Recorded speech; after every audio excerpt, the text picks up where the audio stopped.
You know, when everything is just caving in around you, you feel like you can't take another step, your body is just shutting down, and you think no one cares. And I remember the feeling when I was running my first marathon. Man, it was hard. I was on mile 22 and everything just started to shut down. My legs were cramping, my feet were like cramping. They were about to stop working. People are cheering me on from the sideline. And in my mind, I was like, I can't take another step. I don't know how I'm going to do it. I have no idea why I'm running this marathon. And then I remembered, you know what? I've trained really hard to be here. You know, I know that I can finish this. I've got 4 more miles to go. And when I start thinking about that point in my race that was really, really hard, the same is true in our life. There's moments in our life we think we just can't go anymore. It's time to release the old you because it's not working anymore. And it's time for you to embrace the new you so that you can show up the best you can for yourself and everybody else, because tomorrow needs you. So the first thing that I would love for you to do is to embrace your worth. And what do I mean by that? Ephesians 2:10 says this. It says, "For we are his workmanship, created in Christ Jesus for good works, which God prepared beforehand that we should walk in them." Saying this, we are his workmanship. We have great value. You are worth it. You are worth another day. And you may not feel it, but I promise you, you are. And just like with me, years ago, I went through a very hard mental and emotional health battle.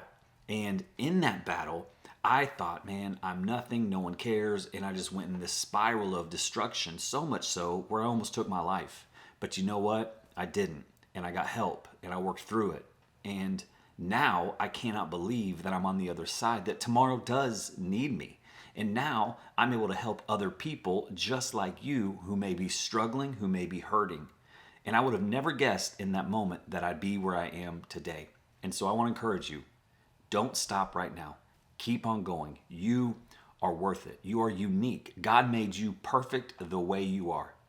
And even if you don't like who you are, he has made you just that way because he wanted you to be that way.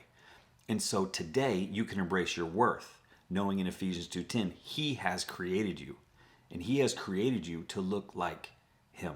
Number 2 is to take small steps forward. You know, in the race that I was running, man, I was started out taking these big strides and I was giving it my all. And then I realized I can't take these large strides anymore. And so what did I start doing? I started taking real small steps, just boop, boop, boop, boop, boop, boop, boop. And those small steps actually got me to the finish line. And so what is the small step that you need to take in your life today? Because you may feel like giving up. You may feel like throwing in the towel. You may feel like everything is caving in around you. You don't know what to do. And maybe that's because you have these huge steps that you think you need to take in your life and these massive goals that you want to reach. Well, let's chop those up into smaller steps and let's reach those, because you will when you make it smaller. Because when it seems really big, we get anxious, we get panicky, we get overwhelmed, and we think, I'm not going to be able to do it.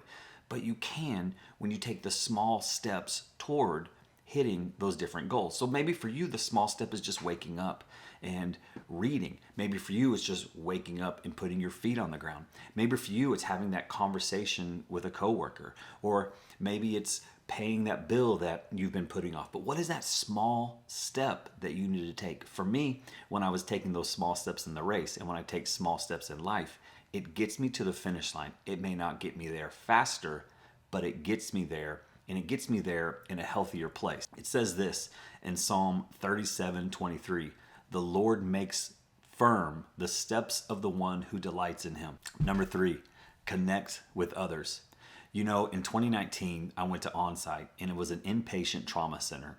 And I walked in, and man, I was not in a good place. I was very sad. I was depressed. I hated everything. I hated myself. I hated the world. And guess what else I hated? Is that they threw me right into a community. And it was horrible for the first few days. There's 20 other people that were also doing their work in this place. Well, those 20 other people started to come around me. Those 20 other people started to raise their hand and say, "Yeah, Michael, I understand. That's really hard. I've been there." Those 20 other people were vital in my healing process. And just like with you, you need a community. What does that community look like for you? Maybe it's going to a church. Maybe it's a group of friends. Maybe it's your family that you haven't reached out to in a while. But whenever you can get into that community, it's going to help you to realize, it's going to help you to get unstuck from the place that you are currently at when you feel like you can't take a step forward, because that community can come around you. So who are the people in your life? Who are the small group of people that you know that you can reach out to? Sometimes we think we need to have a large group of people and we have all these friends and all this stuff. Well, Jesus Christ had 12, and within the 12, he had 3. And so who are the 3 people? Who is in your inner circle? And if you're like, man, Michael, I don't have community. I have nobody around me. Well, I have created the Circle of Hope community. And it is a place for people just like you that are looking for community. It's a place of encouragement. It's a place that people can come in and feel like they are welcome.